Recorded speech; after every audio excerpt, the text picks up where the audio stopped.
Brett, thanks for being with us. Can you bring us up to speed on this case? Certainly. Earlier this year, Floyd Bertrand won a federal court case that he launched against his First Nation. Now, his First Nation had used temporary regulations that Ottawa had drawn up in April 2020 at the height of the first wave of the COVID-19 pandemic.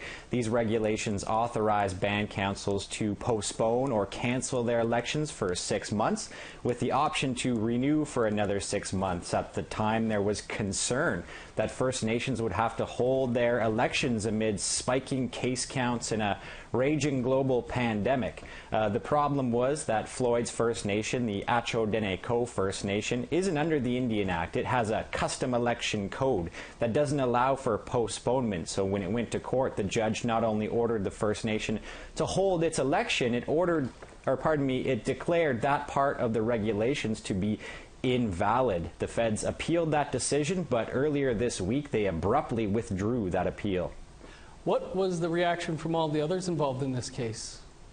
Well, you'd think it would be happiness, but in fact Bertrand and his lawyers were somewhat shocked and rather disappointed. Indigenous Services Canada said they dropped the appeal because they had passed a clause in the Budget Implementation Act which retroactively validated the regulations and any decisions made under them, so they effectively overrode the federal court by putting these regulations into law.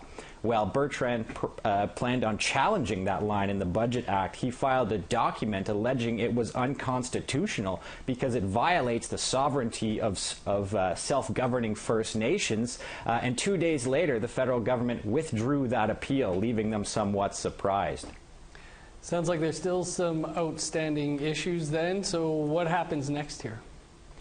Well, when you drop an appeal, it does technically count as a win. So Floyd Bertrand did in fact win this case, but a third party who intervened in this suit, known as the Band Members Alliance and Advocacy Association of Canada, a relatively new national legal organization, said it's mulling whether or not to launch a new constitutional challenge altogether against this particular line in the Budget Act. BMAC, as it's called, President Rob Louie told me that this case raises significant legal issues that run much deeper than temporary pandemic regulations. How much power can Ottawa exercise over internal electoral matters of First Nations?